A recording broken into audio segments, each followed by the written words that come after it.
মৃত্যুর সময় কৃষ্ণকে স্মরণ করতে হবে, তাই তো? ঠিক আছে, আমি ব্যবস্থা করে নেব। আমি কিছু লোক নিয়োগ করব, মৃত্যুর সময় তারা আমাকে মনে করিয়ে দেবে। আমি আমার কম্পিউটারের ডেস্কটপে রাধা মাধবের ওয়ালপেপার রাখবো এবং সেই ব্যক্তিকে বলবো আপনি ল্যাপটপ বা ডেস্কটপ খুলে ভজন বা কীর্তন বাজাবেন, যাতে আমি কৃষ্ণকে স্মরণ করতে পারি, তার নাম নিতে পারি এবং ভগবদ্ধামে ফিরে যেতে পারি। সারা জীবন আমি সব ধরনের কুকর্ম, খারাপ কাজ করব। এটা কি সত্যি হয় এমন?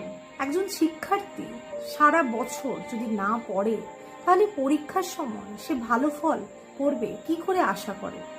তাই জীবনে যদি আমরা ভক্তি জীবন না অনুশীলন করি, মৃত্যুরূপী পরীক্ষায় উত্তীর্ণ হওয়া অত্যন্ত শক্ত হয়ে যাবে। তাই এই মুহূর্ত থেকে ভক্তি জীবন পালন করুন। হরে কৃষ্ণ।